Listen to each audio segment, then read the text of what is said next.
ka-Insta-Review, kumusta ang Valentine's nyo? Ayan, siguro marami dyan yung mga napagastos ngayong Valentine's or noong February 15. At baka yung mga iba, medyo kinukulang sa kanilang mga budget. Diba? Ngayong mga susunod na araw or sa mga susunod na araw nga, dahil napagastos nga tayo nung Valentine's. At baka ang iba sa inyo ay naghahanap naman ng pwedeng mautangan online. Yung mabilis mag-approve, mababa yung interest or yung mga charges, at syempre matagal yung terms na ino-offer or medyo mahaba yung terms na ino-offer. Kaya naman, para sa mga naghanap ng pwedeng mautangan online, sana bago kayo umutang sa loan app na ito ay mapanood nyo nga yung buong video natin. Kasi nga yung loan app na ito, itong Cetana, bagong-bago na naman ito, at baka kagaya nyo ako na nag-curious kung paano na naman kaya magpautang yung loan app na ito kasi nga bagong-bago.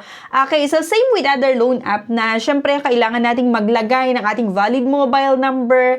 Pagka-click mo ng code or OTP, meron kang matatanggap na one-time password na kailangan mo lang din ma-input dyan para makapag-proceed nga ang inyong loan application. At meron pa itong mga privacy agreement. So, kailangan mong mag-agree sa privacy agreement nila o kung ano man yung nakalagay dyan. Kasi nga, hindi magpo-proceed ang ating loan application kapag hindi tayo nag-agree sa privacy agreement na naman.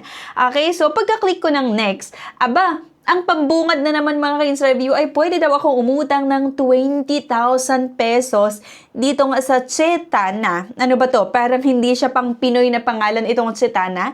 Diba? Hindi siya Pinoy na pangalan ng loan app. Maximum daw na loan amount ay 20,000 pesos at meron silang nilagay dito na 0.06% per day na interest na naman. Pero kasi, kung titignan natin itong 0.06, parang, mababa.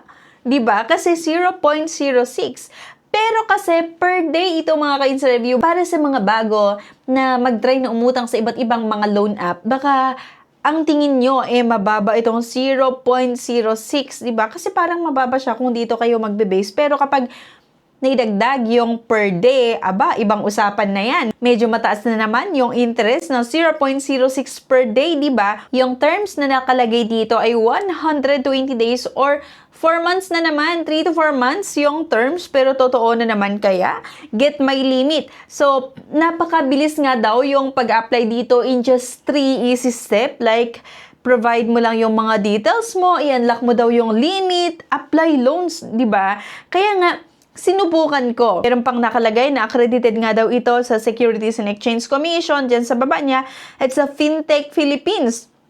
Then, ito, basic details na naman tayo. Kailangan yung masagutan nga itong mga educational background, email, yung marital status, single ka ba or married, diba? Halos lahat naman talaga ng mga loan app or yung iba't ibang mga loan app na makikita nyo sa Google Play Store man or sa App Store, ganito talaga. Kailangan yung mag-undergo or masagutan itong kung ano-anong mga tinatanong nila.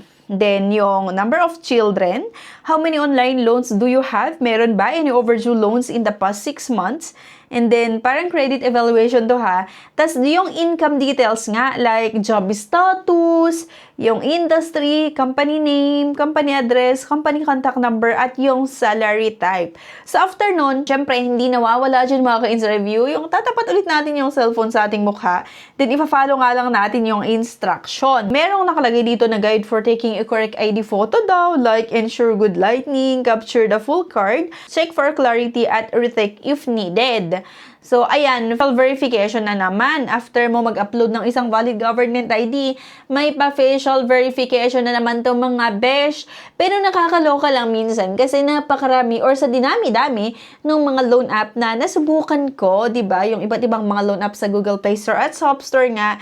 Nakakaloka kasi after ko mag-raise ng mga facial verification, mag-upload ng ID, maglagay ng mga personal references, ang ending declined yung loan application ko, at sana naman yung loan app na ito ay hindi ma-decline yung loan application natin para makita natin kung paano yung mga charges niya, yung terms talaga, magkano yung pwedeng utangin, lalong-lalo kapag first time nga na umutang. So next, ayan nga, maglalagay na naman daw tayo ng personal references. Ayan, contact 1, 2, 3. Tatlo lang naman yung hinahanap dito na personal references. Then, after nun, agad-agad may lumabas na congratulations, di ba? Congratulations, kaya lang, hindi pala approve yung loan application ko, kundi you have finished all the certification, di ba? Nakakaloka.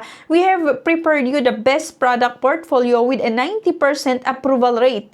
Diba? 90% approval rate. Malapit-lapit na, diba? Malapit na sa approve. Yung approval rate ko, 90% approval rate daw. Itong loan application ko sa Chitana. Diba? Chitana. Okay. So, ito, ang first na offer ng loan app na ito sa akin ay 1,000 pesos lang. Nakakaloka, di ba? Yung pambungad kasi nila or pambungad ng loan app na ito ay pwede akong umutang hanggang 20,000 pesos, pero sa dulo ng aking loan application, 1,000 pesos lang pala yung pwede kong utangin. So, ayan, 1,000 pesos use limit, no? And then, maglalagay ulit tayo. Siyempre, kung saan natin gustong matanggap yung loan proceeds, pwede sa GCash or pwede rin naman sa bank, no? Pero GCash yung mabilis talaga via e-wallet nga. At confirm loan details. So, ito mga ka-interview, yung breakdown ng 1,000 pesos na pinapautang ng loan app na ito sa akin. Loan amount nga ay 1,000 pesos. Yung contract amount, 1,000 pesos nga. May loan terms daw ito na 120 days or 4 months, di ba? 120 days or nagre-range ng 3 to 4 months na terms. Totoo kaya to? Kaya lang mga ka-interview, kung mapapansin nyo, receive amount ay 620 pesos lang.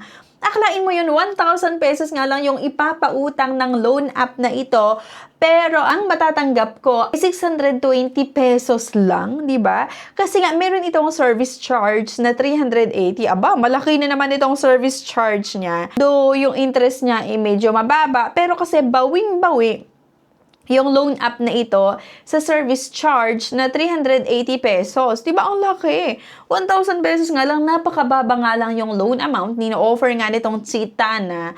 Malaki pa yung service charge, like 380 pesos. Diba? Ang matatanggap ko lang ay 620 pesos. So, eto, meron pa silang nilagay na terms ko daw. Diba? Naloka naman ako kasi ang date ngayon ay February 16 and then ang nilagay ng loan app na ito na first payment ko daw, first term, ay sa February 22, 2026 na kung saan magbabayad ako ng 990 pesos.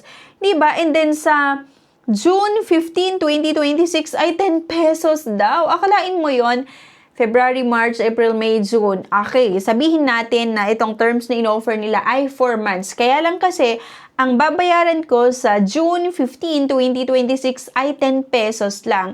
Kaya nga, eme-eme lang talaga nila itong 4 months mga ka-interview kasi within 6 to 7 days, kailangan ko nang bayaran yung buo or halos buo ng inutang ko, 990 pesos. And mind you guys hindi ko pa natanggap ng buo itong 990 kasi nga ang ipapadala lang nila ay 620 pesos. Dahil may pakaltas nga sila na service charge na 380 pesos.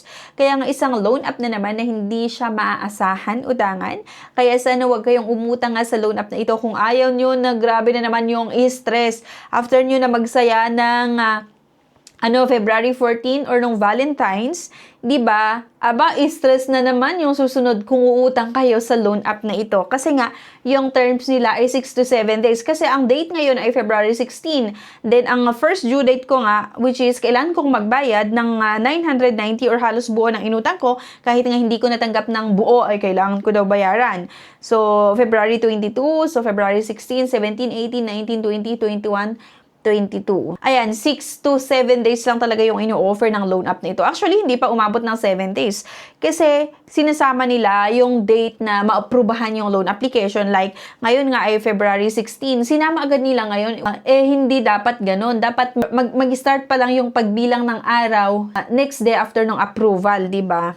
Okay, so ayan, isang loan app na naman ng mga ka-interview na hindi siya maasahan utangan. Kung ayaw nyo ng sobrang stress, kung ayaw nyo na malugmok sa utang dahil sa nagsisilakihang mga charges, please lang wag nyo kayong umutang or please lang wag na kayong umutang nga dito sa Cheetah na. So by the way pala, itong loan app na ito ay na-download ko siya sa App Store. Nakakaloka talaga. Napakaraming mga ka-interview yung nagsisilabasan sa App Store na naman na iba't ibang mga loan app. At actually maging sa Google Play Store, napakarami yung mga loan app. Kaya kung hindi nyo pa napapanood yung mga bagong loan app na nagawan ko ng aking honest reviews nung mga nakaraang linggo, sana panoorin nyo nga yung mga video natin para maging updated kayo sa kung ano yung possible na ma-experience nyo, paano yung charges, yung terms, magkano yung ino-offer, lalong-lalo kapag first time na umutang ng mga bagong loan app nga sa Google Play Store. So, panoorin nyo yan. So, kayong umutang dito sa Cheetah na ha, kung ayaw nyo na, yun nga, mas grabing stress ang ma-experience nyo.